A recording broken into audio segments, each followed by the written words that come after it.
Well, welcome to the live stream. It's been a while, isn't it? It's all these triple headers. Got a few more to come as well this season, but it's a bit exhausting. So I hope you understand that we take a bit of a breather on the live streams, and we got 3 races in a row, plus putting out some other video as well, and other stuff that I have got another life as well, doing Formula One stuff and also non-Formula One stuff. Speaking of which, of course, it's the Rally de Canarias this weekend. They say it's in Spain. I mean, it's miles away from Spain, of course, Canary Islands. But WRC1 going to the Canary Islands should be brilliant. Ogier joining the Toyota team, rejoining. He's got an on-off season again. So all the top players there. Can't wait to watch that on Rally TV. Should be brilliant. I was up in La Nucia during the Easter break, where they staged a round of the Spanish Rally Championship last year. Unbelievable roads. Up and down the hills, hairpins, sort of roads you just don't think exist anywhere in the world anymore, but they do, and they're there. Just beautiful surfaces as well. Took the Hyundai i20N up there and had some fun. Yeah, that's one of the things I was doing, I guess, away from Formula One. But apart from that, yeah, pretty much head down and get on with it. And lots to talk about, of course, as we look back at the opening races of the 2025 season. Oscar Piastri now at the top of the World Championship table, by 10 points from Lando Norris, his McLaren teammate, 12 points from Max Verstappen, who's doing pretty well in a car that obviously isn't as good as the McLaren. And we'll see from here on in whether Red Bull get it together on a consistent basis. But if you're a Red Bull Max fan, then, or just a Formula One fan in general, I think we all would have been impressed by how good the Red Bull was over the race distance in Saudi Arabia. Not that it's the hardest circuit in the world in terms of time management and general balance and grip, but nonetheless, it was pretty good. And Max had, you could say, a race-winning car underneath him, even though he had pressure from Oscar, would have had pressure from Oscar all the way, but as it happened, it all went away on the first corner. No doubt there'll be lots of chat about that coming up. I've got a couple of things that I just wanted to talk about, which come under the heading of, well, you should see what it was like back then, or this particular one does. You know, I've been going on about how I think Lando not taking his hands off the wheel as he hit the wall in his qualifying shunt was just an indication of the sort of pressure he's under and how he's not really thinking as clearly as maybe he should at this stage. Things like that are pretty basic. I mean, you're going to hit a wall hard, you're going quickly, you take your hands off the wheel, because the whiplash through the wheel as you hit any sort of barrier potentially can just snap your wrist. And I would say in my Formula One lifetime, I would say there have been at least 10 drivers that have broken wrists due to not taking their hand off the wheel as they hit a barrier. And it's sort of taken for granted now. I think Daniel Ricciardo was the last guy not to do it at Zandvoort. And I think ever since then, it's been a real wake-up call, isn't it? But yet Lando kept his hand on the wheel. Okay, he got away with it, but, you know, it was pretty worrying. But anyway, on the back of that, quite interesting. Charlie Lucas, one of the great people, racing people, very good friends with Frank Williams in the early days, very fast racing driver in his own right, started the Titan Formula 3 team, very, very great car control in everything he ever had, and just a wonderful guy. Famous, actually, though, and I hope Charlie doesn't mind me saying this, Sheridan Finn, my great colleague at Williams, who was also part of the whole Frank Williams Harrow Road flat with Jochen Rindt, Jonathan Williams, and lots of others sleeping on the floor in that famous flat in the Harrow Road in northwest London. Sheridan was one of those, and he went to Eton, like a couple of the others, and it was all very dry humour, as you can imagine, even when they were kids racing minis or whatever they were doing. And Sheridan once said to me, you're talking about Charlie Lucas. This will give you an idea what Charlie Lucas was like, and it probably still is. At the premiere of, or one of the first airings anyway, of Dr. No, when it came out in '63, I think it was a big deal. You know, it's the first, I think it was the first Bond movie, the first proper Sean Connery Bond anyway. And they're at the premiere in the Empire Leicester Square, and they're showing. There's a lot of racing people there. And when Ursula Andress comes out of the water, you know, with the shell and everything, Charlie shouts out in the middle of the cinema, "Gosh, what a swizz! In the books, she didn't have her top on." And of course, you know all those kids laughing at the time, those racing kids. Frank was there as well, Sherry.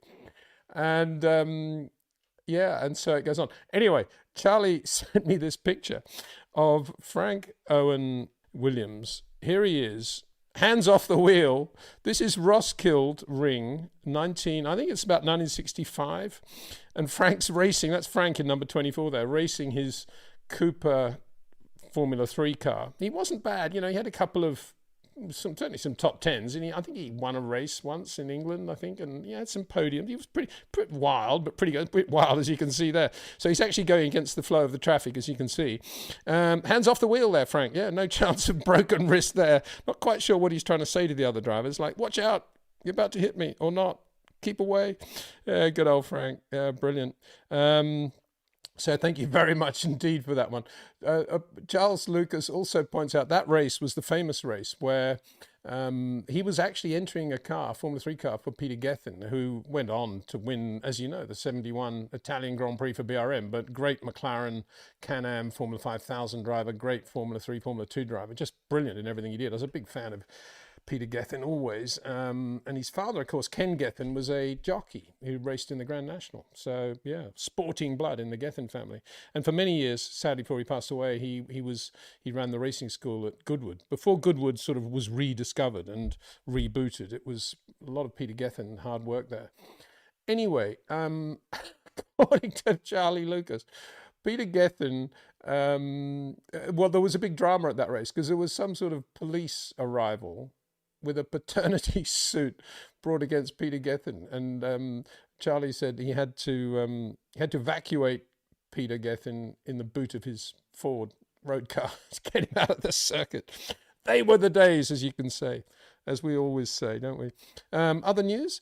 Good to hear that Malcolm Wilson is going to play. It looks like he's been nominated, but I think that probably means he is going to be playing a big role with the FIA as a sporting director, something like that, in the sporting side anyway. I guess it's going to be non-Formula One, but good man. A lot of time for Malcolm Wilson. Of course, he runs M Sport today, the Ford WRC1 rally team. But before that, I mean, he's mega quick rally driver himself. Very close ties to Ford, and when Ford has officially pulled out, all credit to Malcolm that he kept it all going with M Sport, and it sort of quasi works Ford backing now.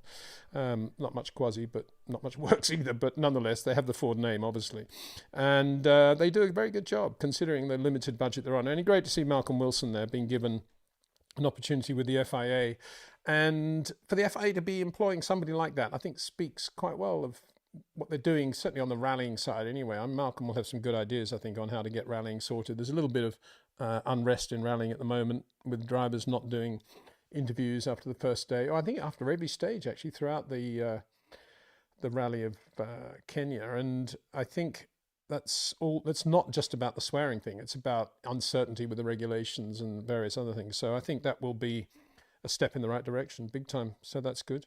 That's about it, really, apart from all you people out there. Thank you so much for your support. I hope you've enjoyed some of the videos we've done, and looking forward now to getting on with it in terms of questions and comments.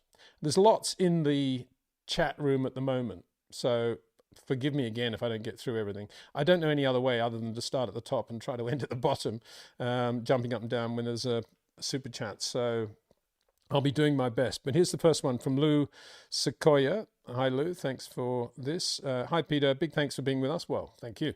Will the 26 cars sound like vacuum cleaners? Vacuum cleaners, of course, were quite...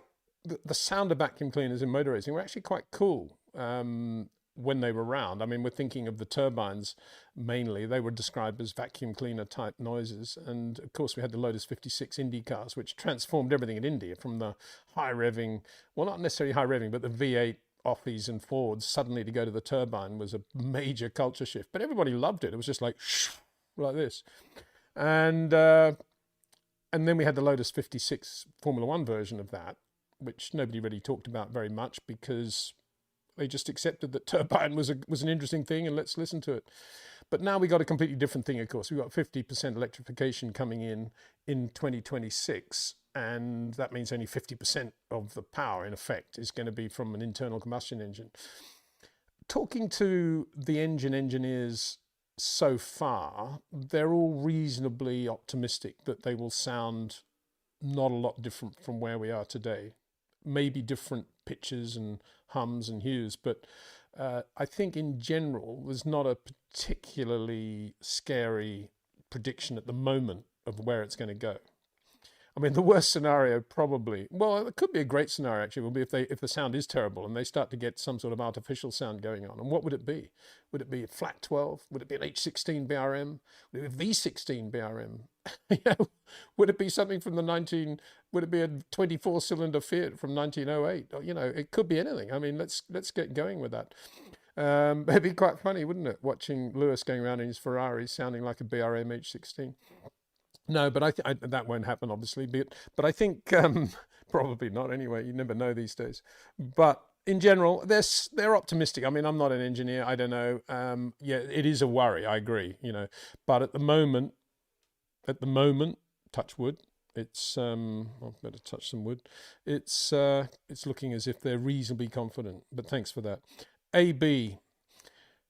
Legend. Okay, I feel Oscar has that Aussies winning mentality like Ponting and War that Lando can never match. Even Max knows Oscar is the real threat for the future world championship. Well, especially Max, I think. I mean, Max has probably known that for a long time, I would imagine. And it's, I got to say, it's what I've been banging on about for the last, I don't know how long, that Lando's biggest issue in winning the world championship is Oscar Piastri. I've been saying that very clearly on virtually every live stream and every video I've been doing for the last 12 months, despite a lot of the currency out there talking about Lando, easy domination at McLaren, his big threat is Max or Charles Leclerc or Lewis or George Russell, and has he got, it was all that, wasn't it? And if you think about before Melbourne, all the talk was Lando's, the odds-on favourite to win the World Championship. Nobody was talking about Oscar Piastri. Now everybody's talking about Oscar, of course, because he's leading the championship. Okay, all right, everybody makes mistakes, and now everybody's got the picture. And yeah, I totally agree with you. I made this point with Cameron on Monday that, to me, it's not only an Aussie's winning mentality. There's a certain mentality of certain types of winning Aussies that Oscar, I think, has, and it's a certain calmness and overall impression and feeling of he's always going to deliver. He's always going to do it, regardless of the situation, with not a lot of histrionics and shouting and screaming and emotion. And that's a very rare thing, and that's why it's so difficult for Lando, apart from Oscar's sheer speed. It's a very difficult thing because it's like Jack Brabham, as I said with Cameron, Jack Brabham didn't say that much. He just got on with it. And he was quite monosyllabic. He had the odd dry Australian comment. Funny guy, but a difficult teammate to have, no doubt about that. And he was, he delivered, didn't he? And I see Oscar in that sort of mode and that sort of realm. And I listed quite a few of the Australians that I would put in that bracket. Yeah, you've mentioned Steve Waugh, Ricky Ponting. I agree. I'd probably add Michael Clark to that, and plenty of other Australians as well. Don Bradman, similar thing. I think it's not only there, you see it in all athletic ventures of Australia. Sometimes they are a bit histrionic and sometimes they are a bit wild and a bit emotional. But there's a lot of people who've got the sort of Steve Waugh, steely, don't say anything unless you really need to. And when you do say it, it's just going to be a one-liner that's going to sum everything up. And Oscar does that really well, doesn't he? There's a guy pulls out in front of him and he doesn't say, hey, did you see that? He just says, oh, that was good. Yeah, good move, mate. Yeah, well done. It says it all, doesn't it?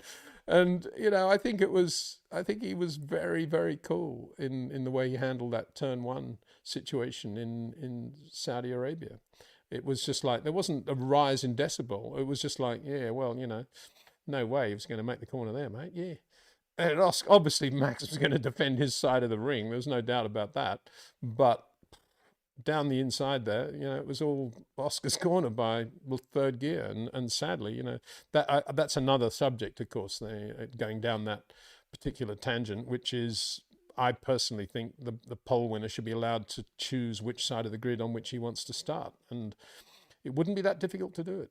I know I'm going off at this tangent now, but all the FIA need to do is put boxes down both sides of the grid, and it's not difficult, particularly costly or time-consuming to do that. And then you've got this great moment after qualifying when everybody's waiting to see which side of the grid the pole winner is going to choose. Pretty cool. He's got 30 seconds to choose. You can really, build it up. And it could even be a special award, the poll winning choice, and that brought to you by X. So as I say, I think that's something they should really pick up on. And interestingly, since I've done that video and made those comments, I've had a few, for about the 15th time, I've had quite a few engineers in touch saying, yeah, it's not a bad idea. Just wanted to see how I thought it would work in terms of the boxes on the grid and so forth. They said, yeah, that's quite simple. Yeah, we should do that. And so it's quite interesting. I'm not saying there's a real movement yet, but there might well be. So yeah, thank you for that question. Good wishes, Peter from India. Big fan of your knowledge. Well, yeah, okay, thank you. I hope it's up to scratch. Don't think you... big fan of your knowledge. Don't you think Red Bull doesn't turn up their engine mode till qualifying and hide their pace, unlike McLaren, which Lando also said?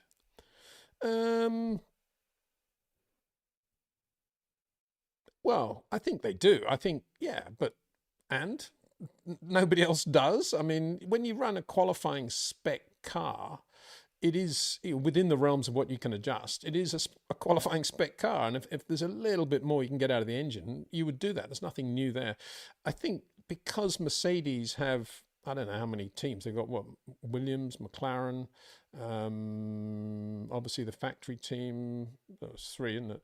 So, there's perhaps less scope, I guess, if you're a customer team to do quite as much. But yeah, we've seen Lando and Oscar find half a second between Q1 and Q3. So I know the track gets quicker. I don't think that's a particularly... Yeah, I mean, yeah, and it would be my thing. He does. But then everything else gets quicker too. The car is the track is quicker. The car, possibly they do a few things with the front tabs that they wouldn't run in Q1, front, wing, and maybe brake ducts or something like that. You never know. And I think, yeah, they do a good job anyway. They could do a good job. I think the improvement that Red Bull made actually between Friday and Q3 was very much the engineers getting on top of the car and this ridiculously chronic problem that Max seemed to have in Bahrain, which is a little bit imprecise anyway, semi-braking, semi-understeer, semi-bouncing, semi-no grip. And they got on top of all that. And there was an engine braking thing as well, wasn't there, in Saudi Arabia? They got on top of it all. They didn't in Bahrain, but they did in Saudi Arabia. That was the impressive thing. And as I said, this is the without Adrian Newey now, they're very exposed to criticism and how their future is going to be. And to me, this was quite a good race for them in terms of their engineering team and depth of recovering from a bad previous Grand Prix, and then a week later a bad Friday, and then getting it together on Saturday and Sunday in a very impressive way. So I think that was good.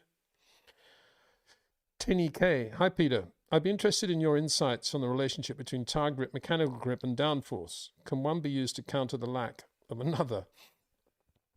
Well, I've got to tell you, there are 2 schools of thought here. One is the John Surtees school of thought, which is that when you've got a new racing car, you take all the wings off, take all the aero off, and you get it set up as a mechanical entity that handles well and has the grip level at whatever you've got from the car, and you balance it out, and then you put the wings on just to increase the downforce everywhere. It's kind of simplistic, but that's what John used to do. And then you got the other end of the extreme. You've got Frank Durney, very highly qualified in terms of his experience and results in Formula One, but also university aerodynamicist, who says that there's no such thing as mechanical grip. It's all aerodynamic. And so, I don't know. All I would say is that most people today would say it is all aero. If you've got great downforce, efficient downforce, let me rephrase that. If you've got more aero downforce for less drag by a factor of, say, 5% compared with anybody else on the grid, it doesn't matter how bad your mechanical grip is, you're going to win the race. I think that's a truism. And so in that sense, aero is the boss. Aero is king. What was the other thing you mentioned? Mechanical grip, downforce, tire grip. Well, tire grip, yes, but because we're in a monopoly with Pirelli and everybody's on the same tires, it's a sort of given variable, isn't it? It's nothing that really... Obviously, a difference between a soft tire and a medium and a hard is important, and you can set the car up differently mechanically and aerodynamically to get the best from those tires. In the case of the medium, to get them to long as last as possible. In the case of the soft, to get the temperatures absolutely right just for one lap. And that is a question of getting the tire balanced by the aero. Mechanical grip there's obviously scope to play with that in terms of roll stiffness, in terms of Ackerman, toe-in, camber. You wouldn't include ride height in that, but of course it does involve mechanical components.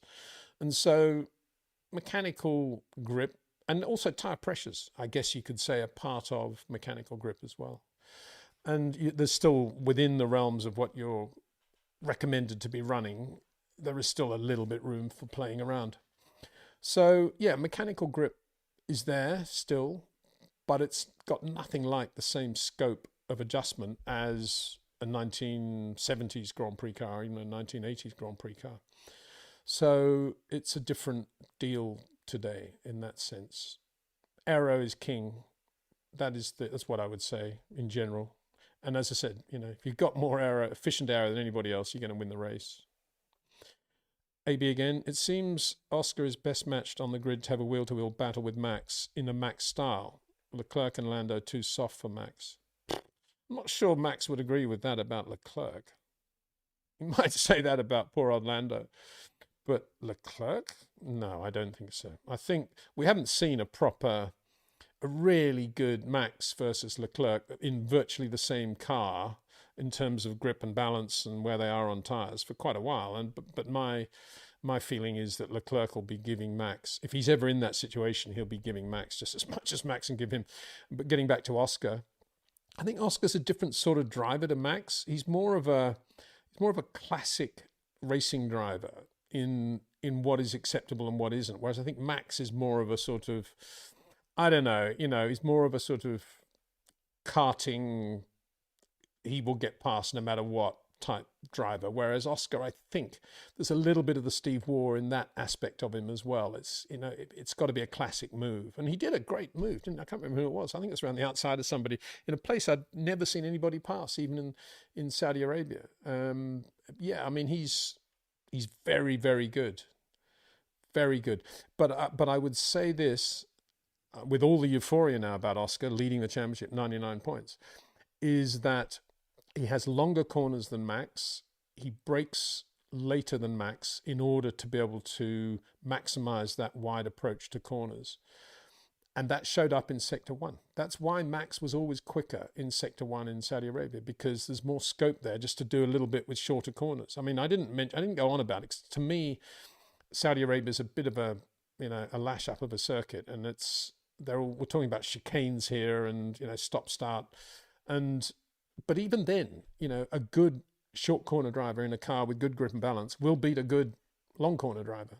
He's using less road for a start, but beyond that, this is the very important point. He has more scope to make small adjustments when things don't go quite right. When you go in a little bit too deep, as Lando did, or if you get the power on a fraction too soon, or we got a little bit too much understeer mid-corner, you've got much more scope if you're just playing around with the rotation area at a relatively slow minimum speed than if you are going in deep as you can, wide as you can, trying to get the power on as soon as you can. That is when, if you get it perfect, it's fine, as Ayrton Senna 99 times out of 100 did. But if you don't, you're going to have the incident that Lando had. And there's no margin for error there. And Oscar you see occasionally he runs a bit wide or this or that, and it's just a slight glitch. And that is where the difference was between Max and Oscar in Sector 1. If I said Sector 3, I meant Sector 1, sorry. Sector 1 in Saudi Arabia. And that's the difference. And so we should always remember that. Max to me is driving at the absolute peak of how a human being can drive a Grand Prix car. I think Oscar is near the peak of how some human beings drive a Grand Prix car, but it's not as good as the Max system. And that needs to be borne in mind, I think. And that will show up when he's wheel to wheel with Max. If they're ever wheel to wheel in a proper race, maybe, you know, kind of as they could have been in Saudi Arabia, I guess, if it hadn't been the 5-second penalty, maybe, but it's not the right sort of circuit on which to make that call. But if they're ever in that situation, you know, it's going to be interesting because Max is going to be getting his pace from different areas. And as I said in the video I did about turn 27, you know, Max's speed differential over Oscar 50 meters out of the exit of 27 was extraordinary, given how slow he was mid-corner compared with Oscar. And and the Max system is always better in a wheel-to-wheel situation, as Nigel Mansell kind of proved against Piquet in 86 and 87. The number of times he passed Piquet, not necessarily the Silverstone 87 thing, I'm thinking more Ricard 86, when, you know, he just went inside going into the double right-hander. Piquet thought, wow, he's going inside there, I can't believe he's doing that sort of thing, and was a bit spooked by it. From Nigel's point of view, all he was doing was just taking it on the normal racing line. It wasn't anything special for him. That's the bit of road he always used. He knew exactly what the grip was there. And that will always be the case for Max versus Oscar. Max will know where the grip is in places where you can actually pass, whereas when Oscar needs to do a pass, 9 times out of 10, he's going to have to tread on little bits of road that he hasn't been using. That's the difference between a short and a long corner driver, generally. I mean, it's a big generalization. Obviously, every circuit is slightly different, but, well, quite different, but that is the difference. Marina Nora Rodriguez Ruiz from Argentina. Hi there. And condolences for the sad passing of the Pope over the Easter period. Amazing that he was out there on the balcony, wasn't it? And then the next day he left us. But he was from Argentina, I think, wasn't he? Hi, Peter from Argentina. Hope you're doing well. Why do you think Lando keeps talking down their car while Oscar says there's no point denying it's the fastest? Well, that's because Oscar's a Steve Waugh laid-back Australian who, you know, it's an obvious point. You know, why wouldn't you want to give credit to the engineers and everybody in the team who've produced a rocket ship if you're benefiting from this rocket ship? Of course, it's a logical thing. And for Lando not to be saying that, he's just completely psyched out about Max, isn't he? Because every time Lando says, well, it's not a rocket ship, you know, and if Max Verstappen drove this car, I think he'd be really shocked at what it's like. I mean, what's he saying then about his teammate, Oscar Piastri, who's blowing him away? You know, all he's saying then is saying, oh, yeah, and Oscar's obviously huge, massively quicker than me as well. I mean, it's just a ridiculously... Again, it just comes to the heading of Lando is completely lost in the head, I think, at the moment, because that is a ludicrous thing to say. And it's also pretty ludicrous from the point of view that if Max did drive a McLaren, I think most of us agree that he'd be pretty quick in the car, would he not? But even putting that to one side, because there is a question mark there, I guess, you have to handle that. It's a ridiculous thing to say. And it's not the sort of thing, it's in the idiom of an Australian classic sportsman of the type I've just been speaking. And Oscar is one of those. You know, it is a quick car, period. You know, and of course it's a quick car. And it's ridiculous to deny it. So that just shows that Lando's, as I predicted, really suffering under the pressure of Oscar, having to look at the other side of the garage all the time, rather than focusing on what he does well and get on with it. And hopefully he's got a little bit of a break now, and it might clear his mind. But I've been saying that for a long time. I presume others are saying it around him, and you know, he needs to get off his social media. He needs to stop having to adopt another persona, which is the Lando Norris interviewee.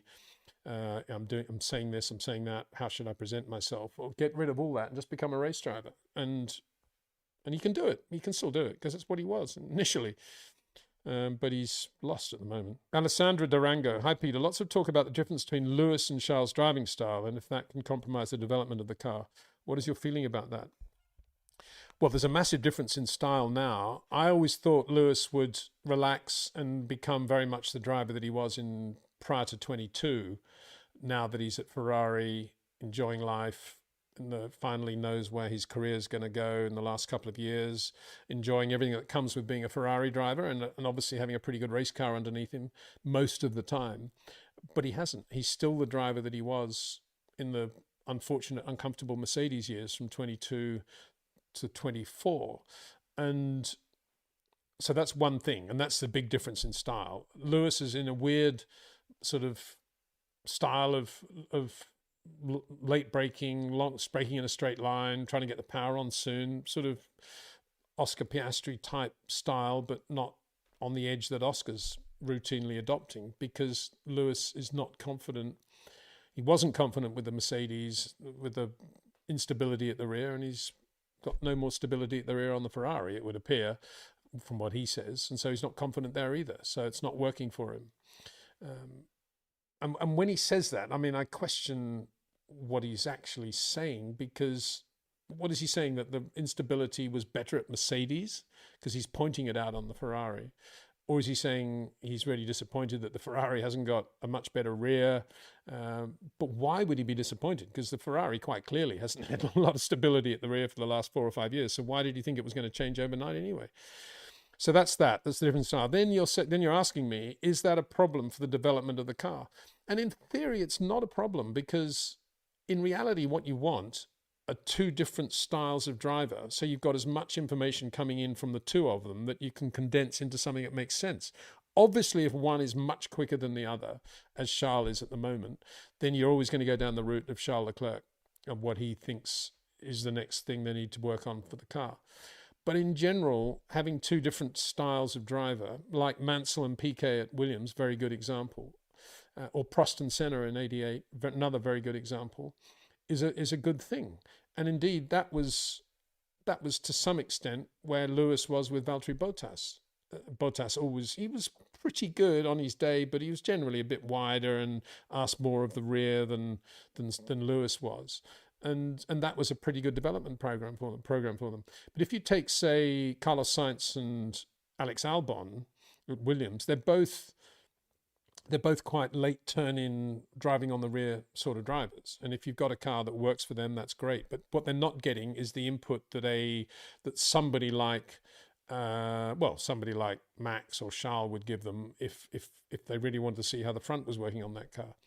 So I don't think it'll hurt Ferrari per se. It's pretty clear at the moment what direction they're going to go in with the car. It's going to be Charles' direction, isn't it? Because he's the guy that's using the front end. He's not complaining as much as Lewis about the rear. He's using his very, very good balance and control and management of the front of the car to be able to contain the rear.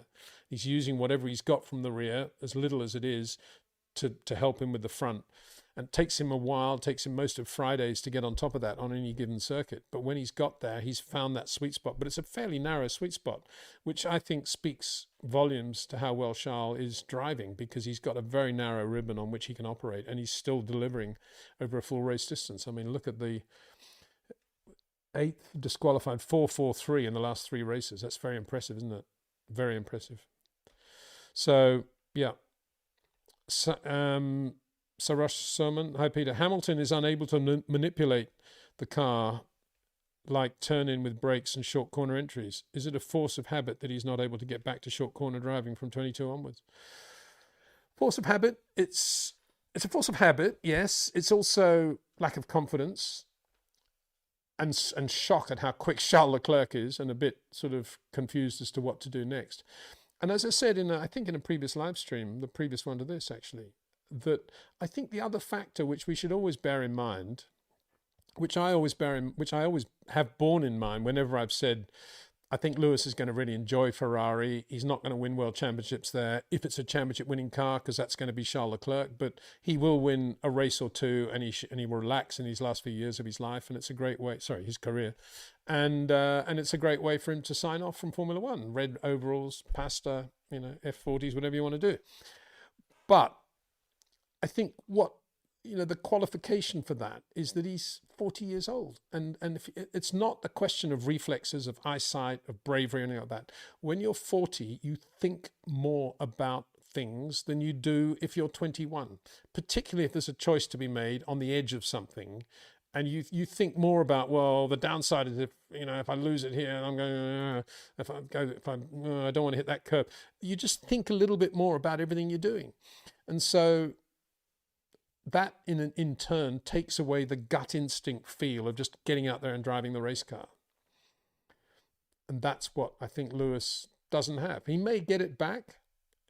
He may get it back if he relaxes and he just enjoys his life at Ferrari and doesn't worry about things too much. And a bit like Lando, signs off from all the interviews. You don't want to have to keep answering questions about this. So that's what he needs to do, in my opinion. And that's what I always thought he would do, actually. I thought he would do no interviews. I thought his contract with Ferrari would say, no interviews. He doesn't need to do any interviews. Why? Everybody knows about Lewis Hamilton now. And he can do stuff with the sponsors, obviously, but, nothing else. But just enjoy it and relax. And if he does, he might well get that back again. But even then, he'll still have that thing that he will be thinking more than he needs to. And Charles doesn't think about things very much. They're purely instinctive because he's just got that razor sharp gut feeling way of going motor racing, like Oscar, like Max, not like Lando at the moment, but let's hope Lando gets it back, like George Russell. And I mean, right now, I'd say Kimi Antonelli is probably thinking a little bit too much. He drove very well in the race, didn't he? He recovered well and did well. But I still think he's got an issue with fast corners compared with how good he is on slow corners. And that showed up in Saudi Arabia. And the question is whether he thinks that or whether he's just going to let that sort of settle in and in time, in a couple of races, he'll be right there on quick corners too. I guess the really interesting test for Antonelli will be Silverstone on the quick corners at Silverstone, how he compares with George there, if he's got it together by then. Because I've no doubt that through the twiddly bits at Silverstone, he'll be as quick as George, as he has been already in some other circuits. So anyway, yeah, it is a force of habit for Lewis. It's also lack of confidence. And it's also thinking about things too much, in my opinion. Another one from Sarosh. We need to get some different questioners coming in soon. Senna out-qualified Prost by 1.5 seconds, Monaco 88. In 90, Mansell out-qualified Prost 1 second at Silverstone. Nobody ever talks about Mansell's performance. I can't even find a video of that lap. Well, I've got a video, but it's in my mind. I remember that lap absolutely as if it was yesterday. It was one of the best laps Nigel ever drove. And thanks for mentioning that. You're right. That was Prost in a very good Ferrari. By then, Enrique Scalabroni had done a great job developing that John Barnard car, which had finished the 89 season in midfield, sort of Australian Grand Prix, difficult car. But by 90, it was amazing. And yeah, that was just one of the best laps Nigel ever drove. Superb. Of course, he didn't finish the race. It was the famous race when he threw the helmet down or threw into the crowd or whatever and said, "I'm out of here." Because he was convinced that Ferrari were favouring Prost with more reliability as well. And as close as I am to Nigel and much as I love him, I mean, I don't think that was the case. I think it was a bit like how he was at Williams in 91 when if there was an electronic problem on the car, it was always his car, not Riccardo Patresi's. And it was just the way it happened. But Nigel was, because he's such a racing driver, a bit like Max with the whole thing at Turn 1 in Saudi Arabia at the weekend, wasn't me. It has to be Oscar's fault. He would have taken me out. Yeah, that's how racing drivers are supposed to think. And that's what Lando Norris actually should be thinking and saying about Oscar Piastri. He should be getting fired up about this instead of, having a go at Max Verstappen, which is what he seems to be doing. It's ludicrous. You've got to, the teammate is the guy you got to beat. That's the guy that gets under your skin. And if you're not feeling that, then there's something wrong with you.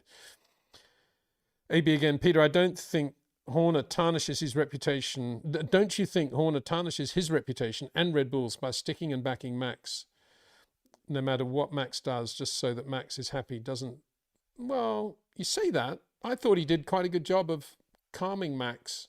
I don't know whether it was his voice or not, but presumably he endorsed everything that was going out, which was, we all have our own opinions, Max, let's get on with it, go racing.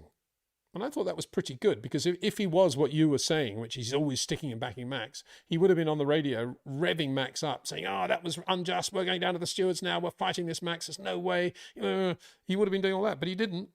He was very calm about it. Excuse me. And I thought that was very good. Pergamino, lovely. So, yeah, I think he does quite a good job, Christian Horner. Actually, a very good job, actually. And I think he's got his team there post Adrian Newey, and they're not doing a bad job, are they? They're coming together pretty well. I mean, if you're basing it on something Christian may well say after the race, some interview, don't base your judgment on that, because usually it's nonsensical questions and unnecessary answers. Just judge it on what is going on during the race. And during the race, within about a minute of that incident happening, Red Bull were saying to Max, get on with it, or knowing about the 5-second penalty anyway, get on with it, don't talk about it. And that's right. So that was the key moment, and I thought they did very well. Sarosh again, hi Peter, I thought that Leclerc drove as well as Verstappen in Bahrain and Saudi. For me, the drive in Med in the opening stint in Bahrain was unbelievable on mediums, able to keep pace with everyone on soft tyres. Yeah, yeah. I mean, there's always a big thing about. It doesn't happen very often, does it? That everyone starts on softs, and then Ferrari are on medium. I'm not sure they planned it that way. I imagine they just didn't really think laterally, and they just thought everyone will be on mediums as normal. Whoa, everyone's on softs. What do we do here? But you're right. He was there or thereabouts, wasn't he? It didn't help him off the line though. He lost a couple of places off the line, which was a shame. And I still think that had Ferrari been on the right strategy, because they had enough. With McLaren, they were the only team that actually had enough mediums to do that strategy. 2 new sets, and they could have won. They could have had a very good race, but they didn't. They didn't actually maximise their mediums, and I think when the safety car then came into play, yeah, I mean he's very good, very good, and there's a lot to be said in Formula One for being on a harder tyre off the line, because generally the race pace is relatively slow. Depends who's leading and what's going on. But if Max is leading, he tends never to pull away, does he? It's always 1/10 here, 1/10 there. It's by lap 19 he's plus 0.2, 0.7. I mean, Jim Clark used to be lap 19, he would be 25 seconds in front. But not with Max, and probably the same with McLaren, because they're so nervous about keeping the car and the tyres in one piece. So there's a lot to be said in upcoming races if there's a choice, a very fine balance between soft or medium. And bear in mind, Pirelli were not even thinking that anyone would start on mediums in Bahrain. It wasn't even on their. They did 5 potential strategies, and that wasn't even on any of those 5. So I think it was a mistake, to be honest. Not a mistake, but I think had they known, they would have started on softs. But he did a good job. There's no doubt Charles is very good. I've been saying that for years. I don't know why I remember this, but it was when I used to do those videos up and down the steps when I was in England during COVID. And I remember then doing a thing about, and one of those I was saying, for me, Charles Leclerc is right up there with Max and Lewis as one of the great Grand Prix drivers of this era. For short corners, incredibly precise, very, very soft inputs.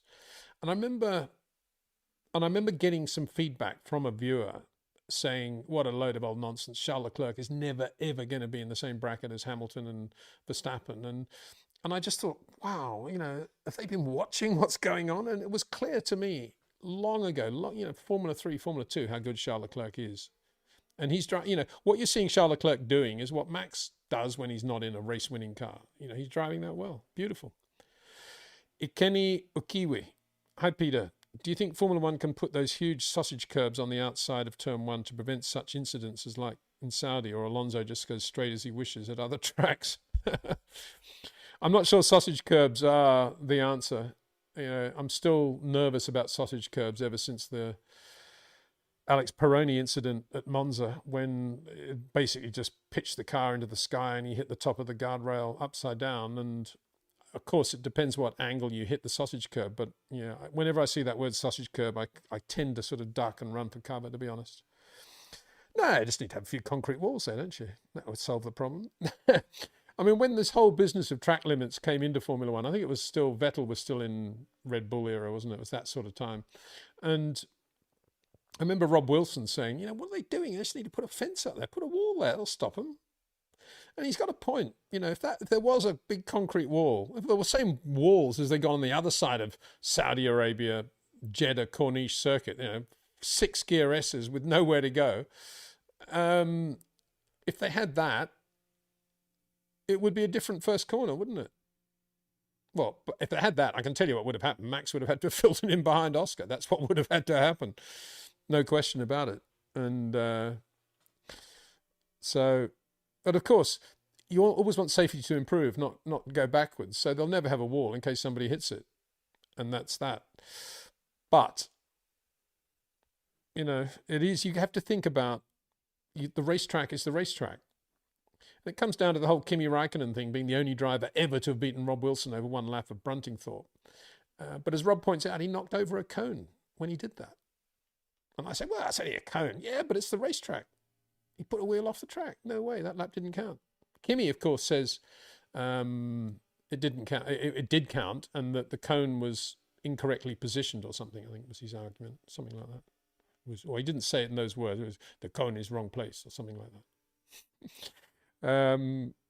So maybe we should have cones on the outside of Turn 1 in Saudi Arabia. But you're right about Alonso, But where he is on the grid, when in doubt, go down the outside in the first corner is Fernando's thing. Always has been. I mean, it's at the front row. He'd be a little bit more circumspect, I think. But I think he just loves being, if he's midfield or no. And by the way, Fernando Alonso, 0 points. What is going on? Adrian Newey, please advise. Everyone's going to say, Lance Stroll, 10 points. Fernando Alonso, 0. It's not doing a lot for his case of racing for the next 5 years to enjoy the Adrian Newey car, is it? I know it's all bad luck and he's incredibly good, and he is good. He's very good. But right now, where he is, I'm sure he's just thinking, right, outside here, outside there. Same questioner, Okiwi, or perhaps bollards Marshals could remove before the cars get back to turn 1. Yeah, right. I'm not sure they'd find all the bollards that quickly, would they? They'd be all over the place. Sema Dragon, hello Peter. Hola, hola. ¿Qué tal? Prane Sham, hi Peter. Not an F1 question, but who's your favourite tennis player of all time? Have you seen Alcaraz play? Not only have I seen, well, I've seen Alcaraz play golf, actually. He plays golf at my golf course right here, my local course. He was out here the other day with his buggy, the old thumbs up. Good man. I haven't actually seen him play tennis, no. Wow. I think Borg is my all-time favourite, to be honest. I love watching Bjorn Borg. I never understood how he was able to do those topspin forehands that way and so mechanically, but so beautiful. And I remember talking to James Hunt, who was good enough to play at Junior Wimbledon. I remember talking to him about tennis at one point, and he said, I can't remember, but I think it was the third Wimbledon Borg won against, it was definitely against McEnroe, but anyway, James Hunt said to me, he said, when Borg served out the 5th set with 4 aces, I think, he said it was the best 2 or 3 minutes of sporting achievement he'd ever seen in his life.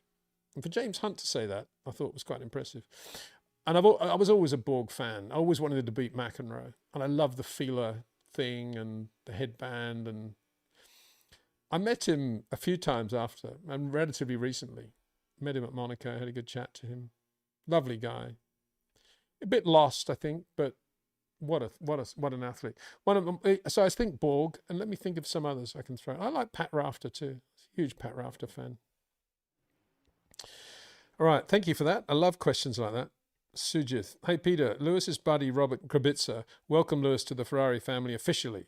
When asked in the 6 Hours of Imola grid, said he would love to do Le Mans with Lewis in a Ferrari. Yeah, that's what Lewis needs to do. Enjoy the whole Ferrari family. Definitely. Should be doing all that sort of stuff. He and Robert doing Le Mans, what a mega thing. And, a few classic races as well.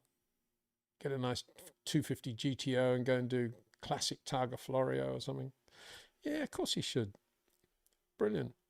And he's right. Robert's right. What a top man he is too. Pratik Barol. Hi, Peter. Always a good day when you do live streams. Well, thank you very much. Hope it's all working out okay. Can you talk a bit about race direction and stewardship before, during, and after Charlie Whiting? Well, that's a big subject, Pratik. So all I would say is that Charlie was a Bernie man foremost, and he worked for Bernie at Brabham as chief mechanic. If you look at this, you look at the '83 Nelson Piquet World Championship win, a lot of that was Charlie Whiting and the mechanics and the refueling and everything else that came in that they did so well. And when Bernie basically took over World Motorsport with Max in as FIA president and everything else, he just put in his key guys into the key slots and created jobs, really. I mean, the job was race director. It used to be clerk of the course. It was always an FIA local circuit thing for a long time. But then Charlie was the man, and I don't know. I mean, to me, there were always quite a lot of question marks about that and why all the scrutineering, weighing equipment was always kept at Bernie's factory in Chessington between races. There was a lot going on, and I think there were a few things that happened which were for the good of the sport, probably the good of the business of the sport, that Ferrari should be able to win a few races or whatever was going on. But Charlie in general, had a mechanic's mind, in my view, like Herbie Blash, who's very close to Charlie. Good mechanics, like Jonathan Wheatley's another example, Kenny Hankamer. Those guys have great racing brains, and they think in very precise detail about really important points. And Charlie was exactly that sort of person. He would never get flustered, and he would see it from a logical point of view. And so he was unique, and you'd never find another Charlie, in my opinion, partly because of his relationship with Bernie and Herbie anyway. And then we tried to replace him, and the whole, I think we've tried to make the race director more important than we can now, because we can never have that situation again. And now we've given probably too much. I think in the Michael Massey period, we gave too much control to one individual. And now I think the FIA are doing a better job of predicting potential dramas and knowing how to react to them. It's a bit more of a committee-driven program. And I think the teams have got quite a lot of input now on how things should be run and how they're governed. And I don't think any of them are really happy with the situation. They never are. But I think it's definitely better than it was in 2021. And there's more scope for, not for compromise, but for adjusting things and getting them right. So, yeah, difficult job. And difficult because the whole Charlie, Bernie, Herbie thing was so powerful and so omnipresent. And as I say, you'll never replace that. Let's go back to some super chats now. This is Perpetually Biased. There you go, that's a great name. Hi, Peter. Dennis Jenkinson would love that name. Hi, Peter. Good morning from Detroit. Good morning to you. One of my favourite places, well, favourite Grand Prix anyway, the Detroit Grand Prix and the old Renton there. You've mentioned you don't like the bank changes made at Zandvoort. Why not? Don't they provide more opportunities in various racing lines? Thank you. No, I think on the contrary, well, I mean, you can go high or low, but I mean, it's just constant radius, isn't it? It's nothing, it's just like any banking, you can go high or low or medium. No, I think that was a great corner because it was, as you were coming out of that quick right-hander, you then had a very short straight, and then you had an important corner with a long straight afterwards, or longish straight, and camber changes going into the corner. So there were a lot of dynamic movements that the driver had to manage, dynamic forces there. Now it's just like, whoom, whoom, it's just, what's the point of it? I just don't get it. Sorry. If you want bank corners, build an oval. I don't get what this bank corner thing is all about. And that's one. And then the other one is coming onto the main straight. I mean, the corner before that they replaced it with was a really quick, flat, as in sea level, right-hander that was really difficult. And if you were good through there, you picked up a lot of speed down the straight over your opposition. And again, I think that's gone away. It's basically, I mean, I think you'll find that a Gabriel Bortoleto doing his simulation before the race with exactly the setup they're going to have in terms of aero will know exactly what he's going to do through that corner and when he's going to get power on full, probably full all the way, I don't know, depends on DRS. And that's it. Whereas before, there's no way you could have got that corner right on a simulator. There was too much going on. It was a really quick corner. But that was all part of making the corner, the circuit, shorter and fitting it into a smaller space, and then just getting that bank corner. It looks spectacular, but I don't think it does very much in terms of driving skill. But that's my opinion. Thank you. Perpetually biased. Probably think I'm perpetually biased. Pratik Barol, how good are the Pirelli tyres now that some drivers this year are not even trying out the hards before using them in the race? Is the tyres' baseline performance so good that this is feasible? Well, I think in terms of, I think in one aspect there you're completely right, which is, and I keep saying this, hats off to Pirelli for the job they're doing, how quick these cars are and how few, touch wood now, bang, bang, relatively few tyre failures we've had in the last, 12 months, or May to May now. It's been very impressive. And that's, Pirelli should be applauded for that. That's why I always try and go out of my way to give Pirelli as much, publicity as I can, because I just think they're doing a very good job for Formula One. They're very different from a lot of the big sponsors in there with circuit signage who are just sort of buying space. Pirelli are a real company, and they, in Formula One terms, and they do a great job. I think in terms of, what the tyre does and how it performs over a stint, the tyres are still very difficult. And most Grand Prix drivers, if you have them away from the racetrack, away from microphones, and you're chatting on the beach or whatever, they're all going to say, well, the tyres, it's just hopeless, whatever they're going to say. And it's no disrespect to Pirelli. It's just the situation they're in. They don't need to do anything more than they're doing. And they've got a lot of pressure always from the fans, from the FIA, from F1, to try to make the racing as dramatic as possible and to produce tyres that do suddenly fall off the cliff and suddenly bring about a change in race leader and a pit stop that wasn't predicted. That's what Pirelli are told to do, to build tyres around those parameters. And I think that's kind of sad, because I love to see perfection in every area of technology in Formula One. But there we are, we're using tyres to try to make racing more dramatic. And in that sense, there's another factor, of course, which is the number of tyre sets that each team has going into a race meeting, and what they think from quite early on is going to be an important tyre in the race is the tyre they then try not to use on a Friday too much or on a Saturday. And that's why you see them saving tyres. And the teams I think get to know what the other teams have got in terms of allocation on Sunday morning, and they can get a feel for it because they'll always have spotters watching what the other teams are doing going out of the pit lane anyway. And quite quickly, everybody sort of realizes that the medium's going to be quite a good tyre, so you want to have 2 new sets of that, so we better do a longer run. We're going to do a fuel run on the hard, which will be okay, but we're going to have to sort of work out what it would be if we were on the medium and so forth. So, yeah, it's quite good. I mean, in that sense, it's all interesting stuff. It's just not at the perfection level of the envelope, because it's all to do with when does the tyre fall off the cliff. And, as I say, I think overall they're doing a very good job. Patrick Barrault, which WRC events are you looking forward to attending this year? Well, a lot of it is dictated by the school holidays, because if I went to a WRC event without Jack Windsor, I don't think I'd ever hear the end of it. I wouldn't. I wouldn't even get away. He'd let the air out of the tyres or something like that. I don't know. It wouldn't happen.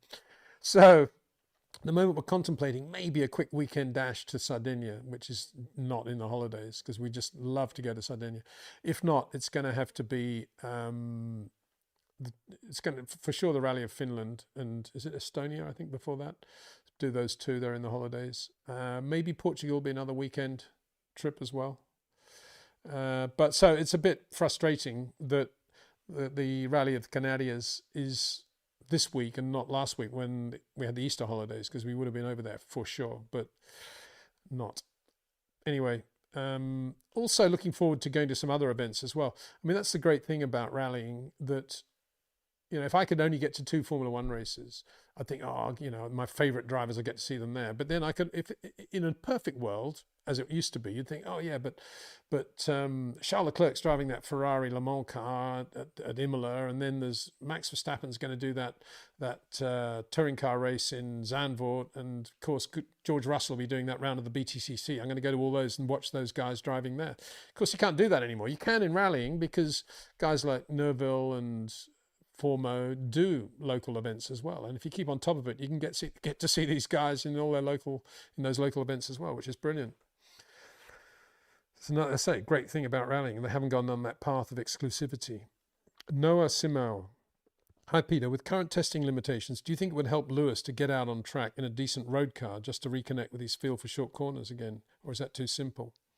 No, it's not. It's not too simple. And I think Rob Wilson has proved conclusively that you can improve a lot if you use a road car correctly.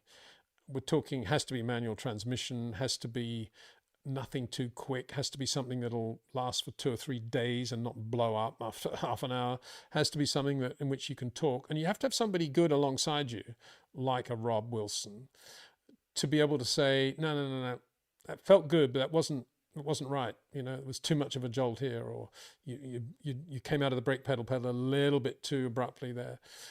And it's very easy, even for a Lewis. I mean, that's why in other sports you always have trained coaches, whether it be tennis, golf, football, wherever, telling the pros what little bad habits they've fallen into, and they realize it and change. Look at Justin Thomas. I mean, he hadn't won, I don't know, it's about 3 years, he hasn't won a tournament. Suddenly he wins in the Heritage. the Arnold Palmer Heritage at the weekend. That's because he's just worked really hard with his father and other coaches as well. His swing coach, chipping coach, putting coach. They all have these coaches.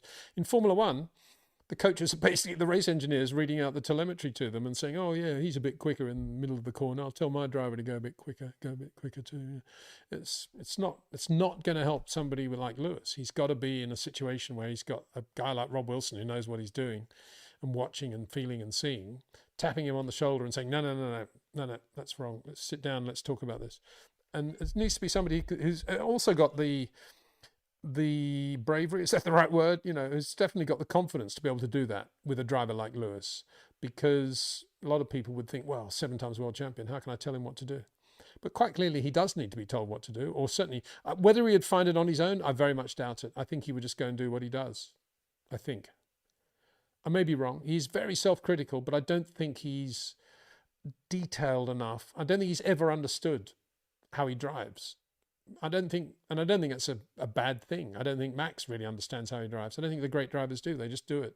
And I think that's the problem, in a way, when you get to where Lewis is, he doesn't actually know what he's doing differently. He probably feels the same for him as it always has in terms of how he drives the car, how he brakes, how he turns in. He doesn't realize that he's doing these things. Maybe I'm the only person out there saying that. I don't know, saying that he's turning in later now. I know Mark Hughes has said he's always turned in later than most other drivers. I don't agree with that. I think up to 21, compared with all his teammates, he was always turning in a lot earlier. Compared with Max even, he was right there where Max was. And it all changed when the car became a difficult car. And also when he had George Russell to have to worry about in the other car as well, obviously. And so I don't think it would be very easy for him just to get in a road car and drive laps and laps of Mugello and start to realize what he's been doing wrong. I think he'd just go around and have fun, and that would be it. Scroopy Noobs. Hi, sir. Peter Donington Windsor. Oh, okay. If you were ahead at McLaren, it's David, actually, but thank you. That's not a bad name, is it, Donington? If you were ahead at McLaren, at which point would you lessen the mental load on Lando and make him an unofficial number 2? It would seem that given Oscar's mental, that he would have a far easier time of it leading a championship and fighting off Max, who seems to hold some kind of mental edge over Lando. Well, I said kind of, very cynically, I suppose, chatting to Cameron on Monday, that we're all waiting with bated breath to see what Zach Brown's big master plan is for handling these two guys as the championship develops. And of course, I'm being cynical because I'm sure Zach doesn't have a master plan any more than anybody else at McLaren does.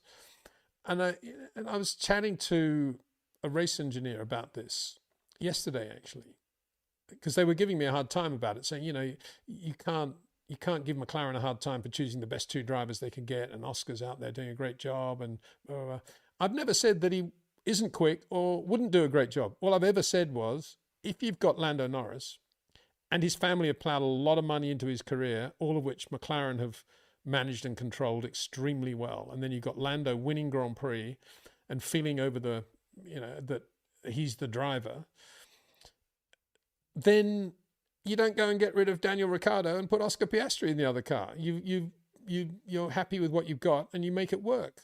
Now, if they then, did they hire Oscar Piastri? Because it was clear to anybody with a brain, I think, a racing brain, when the minute they hired Oscar Piastri, that he was going to be at least as quick, if not quicker than Lando Norris. He's that good.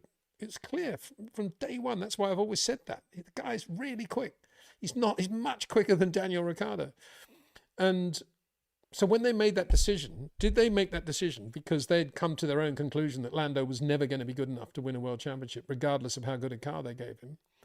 I doubt it, because I think Zach loves Lando like a son almost, another son. I think he's really close to Lando and would love to see him win the world championship. In which case, he's made a massive mistake, because signing Oscar Piastri was about the worst thing he could have done to help Lando win a world championship. That is my point, and that is what I keep saying. And a lot of people take little bits of that out of context and get it wrong. But that is my point. And so I have no idea. I would never have got myself in the position in which Zach finds himself, because I would never have hired Oscar Piastri. Or I would have said to Lando then, sorry, mate, you're number 2. You can stay if you like, or you're out. But our number 1 guy is going to be Oscar, because quite clearly he is a megastar. I'm not sure I would have had the bravery to say that to Lando, even if I felt it. So they didn't, they wouldn't have done that. I would have kept Daniel Ricciardo, and I'd be I think Lando would have had, what's he had? You know, he said a first, a second, a third, and a fourth. I think he would have had at least 2, if not 3 wins if he'd had Daniel Ricciardo in the other car now. But because it is what it is, I don't think Zach will ever step in. And Zach, he's so close to Lando. I can't imagine he would ever say to Lando, sorry, mate, you're going to have to do all you can to help Oscar now. If ever you're in front of him on track, you're going to have to let him past. And we want all the points to go to Oscar because we've got a big battle going on with Charles Leclerc and Max Verstappen. I can't imagine him saying that. Maybe 2 races to go, but not now. Never. And that's the problem they've got. And that's why Max is, Max is just picking up points when he can. And the fact that it's not all going to one McLaren driver is a very, very good thing from his point of view. George H., if the internal momentum at McLaren is shifting towards Oscar, what changes will Lando be noticing in the team dynamic? That's a good question. I don't think very much, because Lando's, A, Zach loves him. B, he's very, very good guy. He's a very good guy, Lando. And he's got a lot of good people around him at McLaren. And they will all be, wanting Lando to be as successful as possible.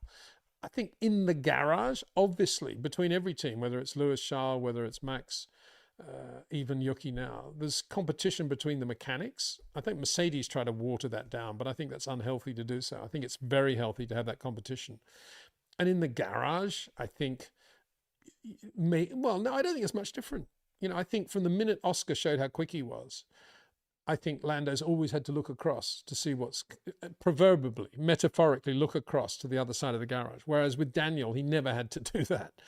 And that's the difference. That's always going to be the difference. But if Lando's walking out of the garage and one of Oscar's mechanics is in front of him, Lando will open the door for him and pat him on the back, and the guy will say, hey, Lando, how you doing, buddy?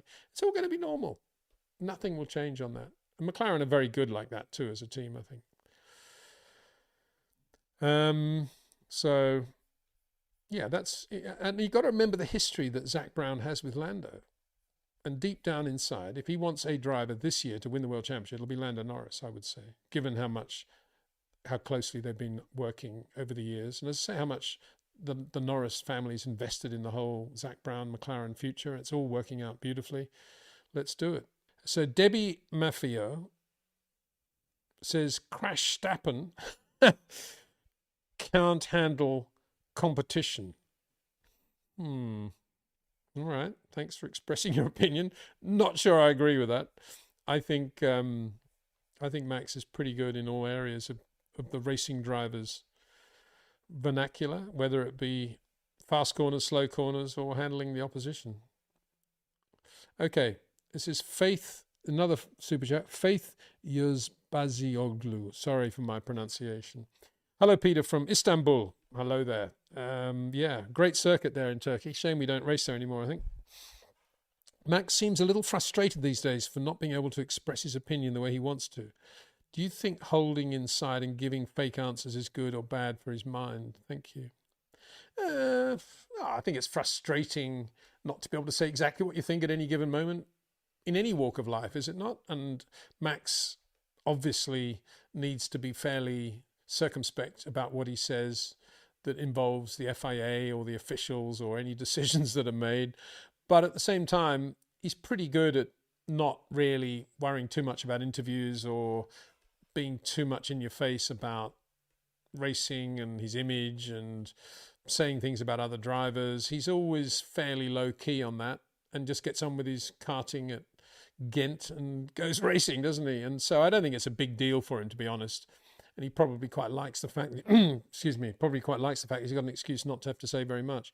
But obviously he would love to have said after Saudi Arabia, I was completely robbed. I would have won that race. Oscar had no way of getting around that corner. I just went off to give him room. It was a completely ridiculous decision. FIA don't know what they're doing. The whole thing's nonsense. I'm thinking about retiring. Oh, no, I'm not. I'm going to go to the Canadian Grand Prix. He'd love to have said all that.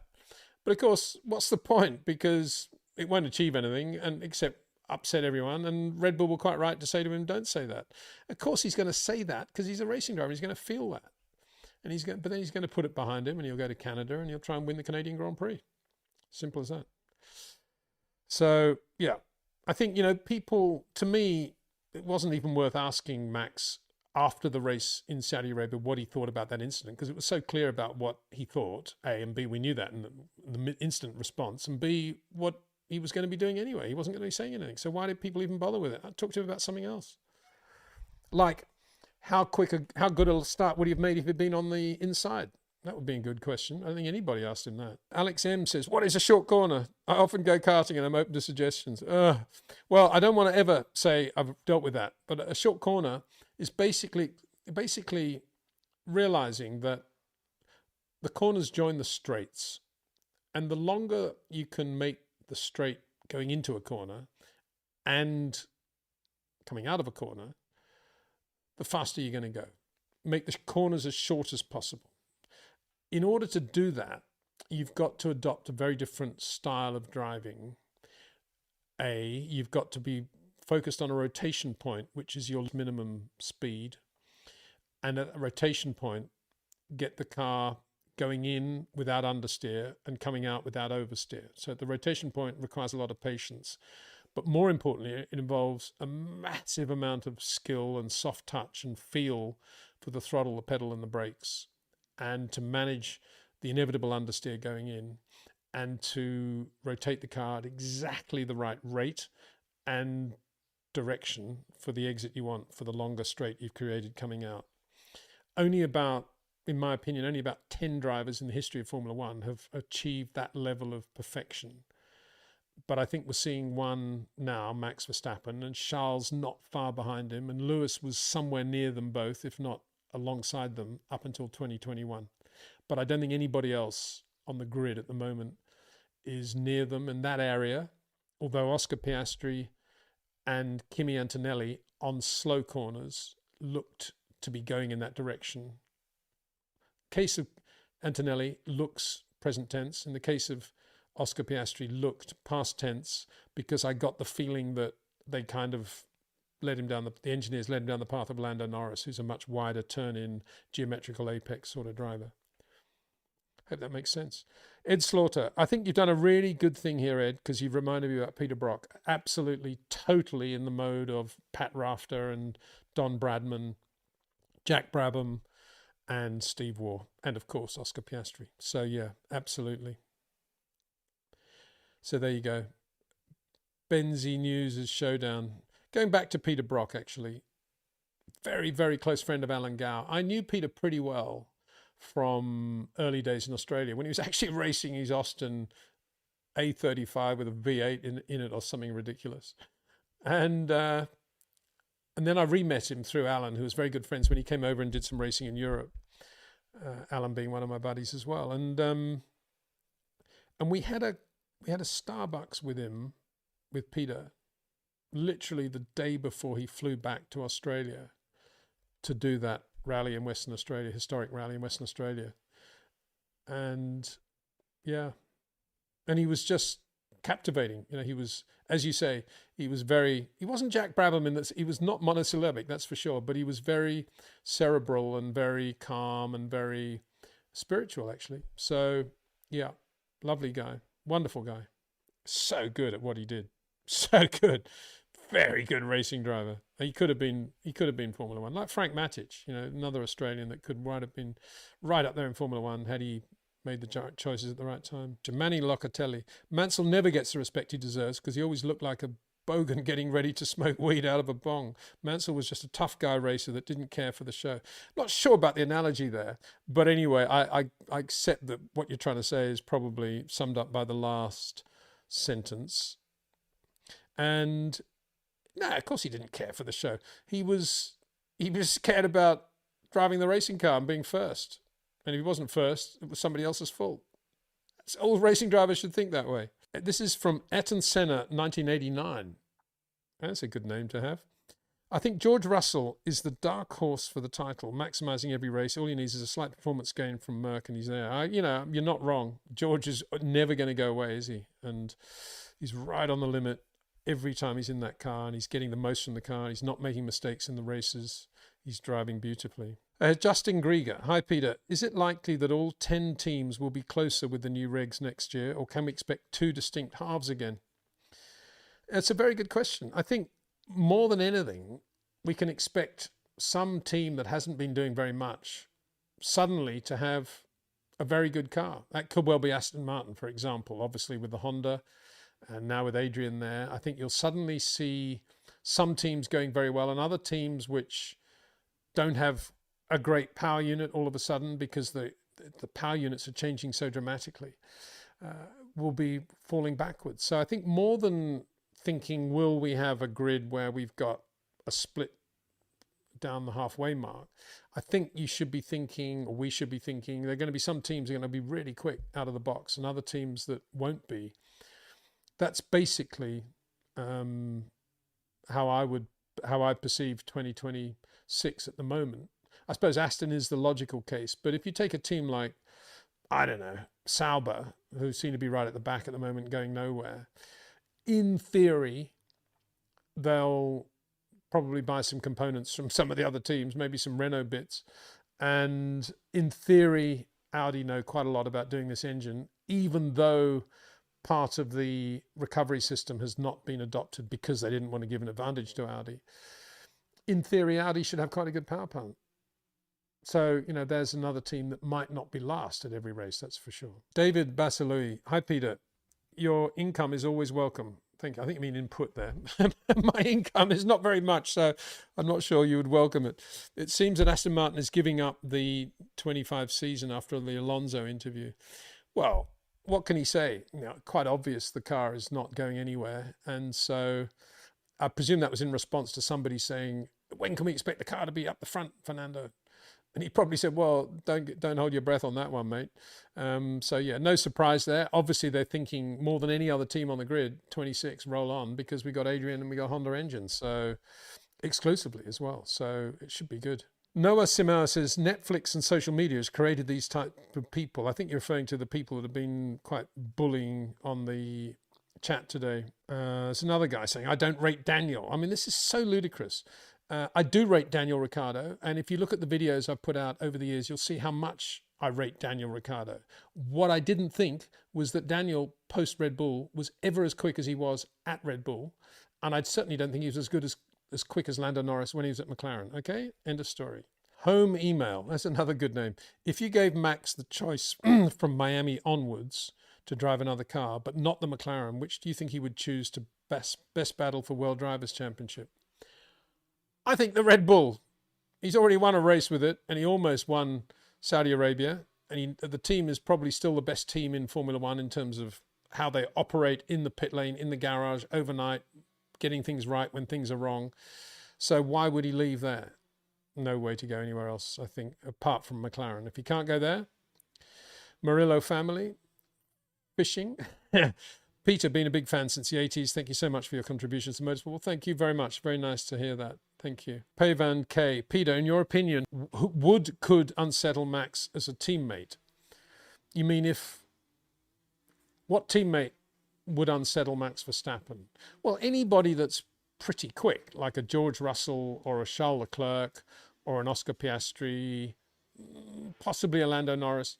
Any of these guys wouldn't unsettle him, but they would do what I described Oscar Piastri doing for Lando Norris when he first joined McLaren, which is all of a sudden Lando was having to think for the first time about the other side of the garage as well as his side. What is he doing? Why is he just gone 0.3 quicker? That sort of thing. Now, I'm not saying it's because they're going to go quicker or not. All I'm saying is if you've got Charles Leclerc in the other Red Bull, Max Verstappen is always going to be thinking, what's Charles doing? Because I respect this guy. He is quick. That's all. And so in that sense, it would distract him slightly. Rainer Chur, the best example right now for Formula One fans to visualize what Daniel went through the last few years is what Hamilton is going through now at Ferrari. What you mean, having too much money in your bank account? Yeah, that's probably right. Yeah, I don't know. I think Lewis has had so much money for so long, I don't think that it's changed the way he goes through his life, does it? I think with Daniel, when he started to get real money from Renault, he thought, yeah, this is not a good team, but it's at least a good bank account. Where's my app? Where's my banking app? Ethan Putman. Hi there, Ethan. Peter, mildly off-topic question. Have you ever been to Barber Motorsports Park in Birmingham, Alabama? And if so, which driver, past or present, do you think would have excelled there? I haven't, I'm afraid. No, I know it's a good circuit, and I know they've got a brilliant museum there and everything else. So It sounds like a difficult circuit. It's a great circuit. So not knowing the circuit, obviously, therefore, very closely at all, I would say Chris Amon. There you go. Anyone better than Chris Amon out there? He was just brilliant on particularly circuits like Saint-Gervais. And I imagine Barber Motorsport Park isn't that far away from Saint-Gervais. And Chris was phenomenal there in 68 in the Ferrari. So, yeah, I'd say Chris Amon's my man there. Kurt Pickering, have the ground effect cars made it harder to have short corners because of the very stiff suspension to keep the ride height low? No, not at all. You know, I talk about short corners. We talk about short corners as a thing. It seems as if the Formula One onboard people and stats people are starting to get their head around it as well, a little bit, maybe. I doubt it, but maybe they are. But the reality of short corners, which I do try to explain periodically, is not necessarily the short corner itself, because some corners don't lend themselves to it. And I suppose that's one of the reasons I'm not a fan of bank corners, because I don't think they really accentuate the talent of a guy like Max Verstappen compared with, say, George Russell. George is brilliant around bank corners, so is Max, but Max can't do anything different to George Russell around a bank corner, in my opinion. But the one thing that is also part and parcel, excuse the cliche, of being a great short corner driver is that in order to be a great short corner driver, you have to have unbelievable sensitivity for the car and the inputs of the car at your disposal and the feel for the surface of the road, as drivers like Max often talk about. And so even on corners where it's very, very difficult to do anything different from, say, George Russell or Carlos Sainz, Max is still going to do it slightly differently because he has this incredibly soft touch in everything he does. And so even if you then you talk about a ground effect car with no suspension, flat bottom, whatever you want to have, a plank and everything, even then within the realms of the distortion of the tire wall, tire pressures, cambers, maybe weight for sure, load transition, how you manage the weight change, all those little things are still there for the driver who's got the talent to be a short corner driver, still to do with his touch and feel.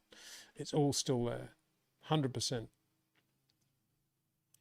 So if anything, it accentuates it, because if you don't have that feel and touch, you basically have very little to play with, and that's quite a lot of people in that category, and they sort of get all lumped into a very stiff car, not much we can do with it, wide entry. Whereas you've got this guy who can still do something with a stiff car because his touch is so good. Marsbar, I'm an Aussie and an Oscar fan, but I feel it's too early in the season to tell how things are going to go. Of course it is. It's only, race 4, race 5, race 6 coming up. We've still got 150 to go. So this is from Vorparella. Barber is really more of a motorcycle track. Very narrow and twisty. Oh, well, even more Chris Amon then. Absolutely. Well, good choice, Peter. Harvest Faith Ministries. Hi there. Hans. Most of it. Oh, this is to Hans. Okay. This is when I only get to see that you're talking to somebody else. Most of us watch Formula One because we like the sport, and it's exciting to see the drivers challenge and play head games. But it will be interesting if Honda and money will take Max away to Aston. Yeah, it will be. I mean, if he's there, then that's the new era, isn't it? For sure. But even if Fernando's there, they should go pretty well. How good was Jos Verstappen? You mean in the recent rally in Granada, where he drove his incredibly impressive Rally 2 Skoda Fabia? He was very impressive, I thought. 6th in the early stages. Fabulous. No, he was good. I mean, Jos was, unlike Max, he wasn't a short corner driver, but he certainly had the touch, and he certainly had the car control. He was very oversteery at a time when you could still be quite oversteery, but he was good. Yeah, he wasn't a short corner finessey driver. He was quite car controlling. What can I say? Christian Danner sort of thing, I would say, that sort of thing, that sort of driver. But great guy too, and Michael was very fond of him. Still is, for sure. I think it was football that bonded them, but they were very good together. Surf South says Lewis and Alonso need to retire. They're both well past it. Well, try telling them that. All I can say, good luck. Hussein Mustafa. Hi, Peter. What makes a great circuit for racing? It's a shame you had that for racing bit at the end of it, and it just ended at what makes a great circuit. Because we all have our various opinions and feeling about racing and what makes great racing. For me, it's not necessarily overtakes. It's push and shove and attack and defense and pressure and how you sustain those things. And then beyond that, it's great corners that bring the best out in the great drivers. So I love Suzuka. I think it's a great race circuit. I think if you're good enough, there are places to pass at Suzuka that require unbelievable levels of skill, like the outside of turn 1. Good example. So all you need is that place, and there's your great overtaking place, and then you've got great corners. So where's better than Suzuka is what I would say. You don't want lots of easy overtaking places brought to you by, DRS. It's just boring for me, and I don't like circuits that are designed around that. So that's my thing. I mean, the Nürburgring was as good a circuit as you could ever go to for watching racing, because you could watch drivers doing things in Formula One cars that you'd never see them doing anywhere else, like taking off sideways and landing and braking with load on the car, having just landed, and things like that. It's just amazing. And I'd go out before practice at the Nürburgring with a marshal, and he'd drop me at Flansgarten or Wipperman or somewhere like that, some really quick place, and I'd sit on the earth bank for 45 minutes, and you'd have a drink and a sandwich, and you'd be looking at your watch, and then suddenly in the distance you'd hear the sound of a Cosworth V8,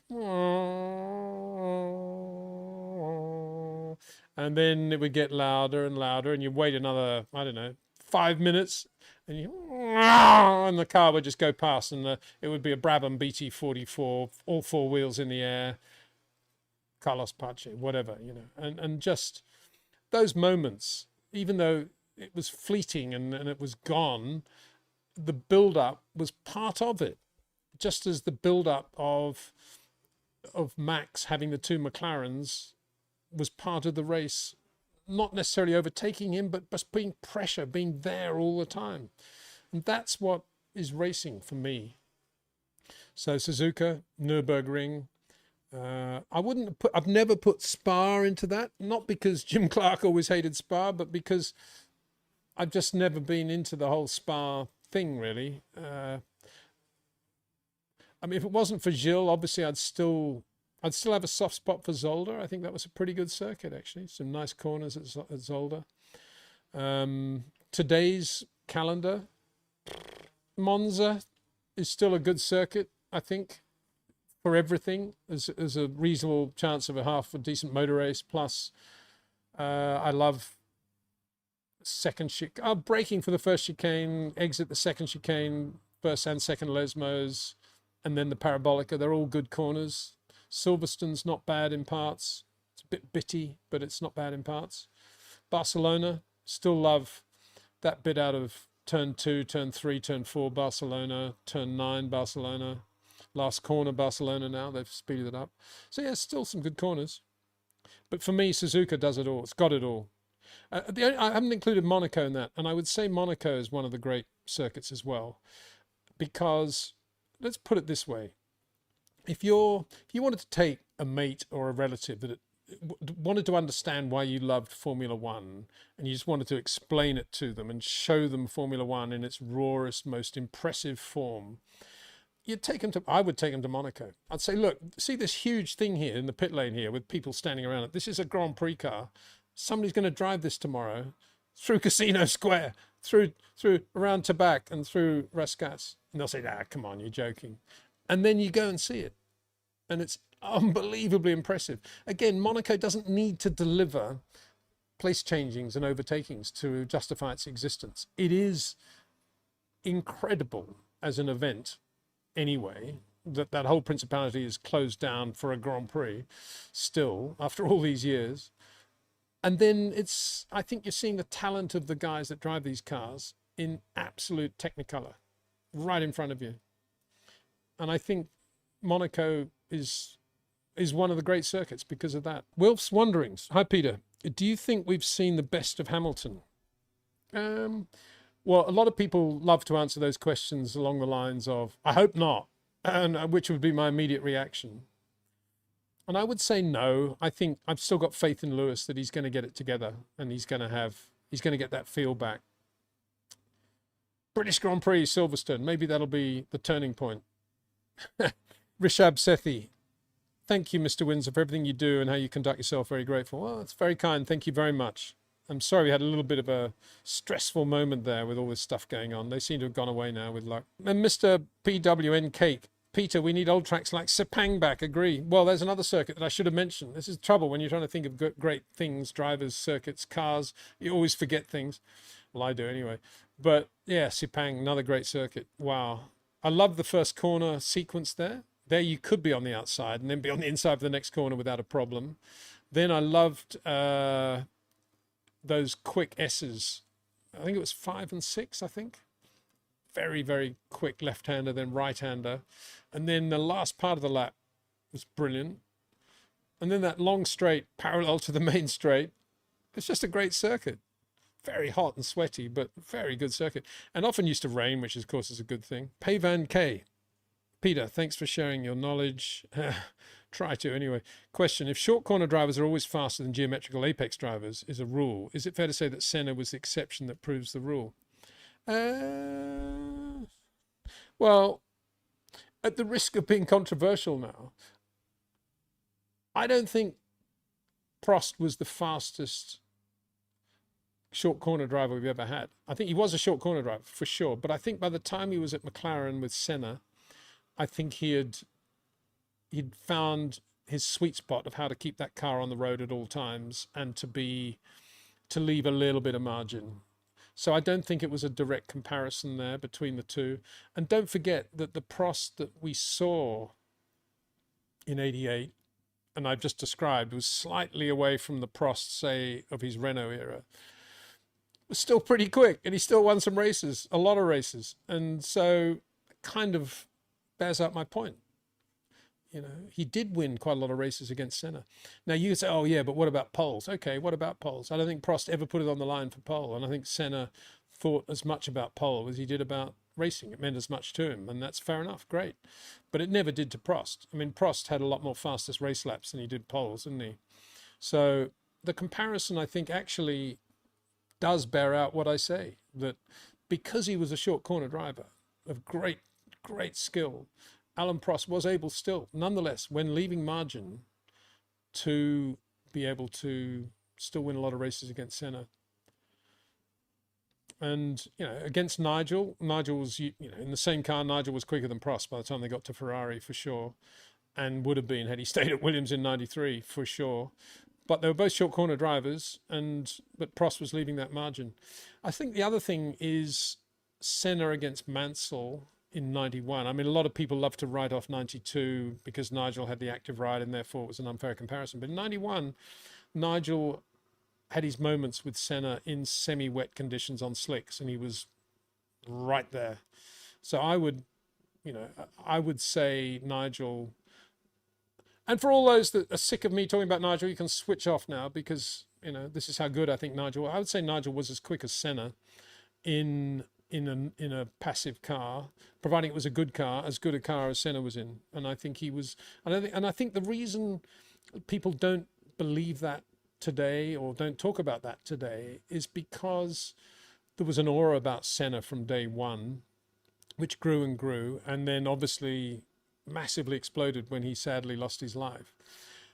And the aura around Nigel was a completely different aura. It was, who is this guy from Birmingham that's overrated, doesn't have much talent, doesn't deserve to be in Formula One, and should stop moaning. That was basically the aura around Nigel until he eventually did get into Formula One in a decent car and started winning races. And then it was, oh, he's ham-fisted and aggressive and he's just a street fighter. And what they were never seeing was Nigel's fingertip touch in the wet. And that's where the two auras are different. And that's where people, I think, have confused reality with auras. Anyway, interestingly, the chat has just stopped But interestingly also, it's 2 o'clock. So it behoves me to say thank you very much for watching. Sorry about that last minute glitch. There's apologies to those who sent in questions or wrote questions which I wasn't able to get to, but we'll try and do that next time around. And see you again very soon. Take care. Bye-bye.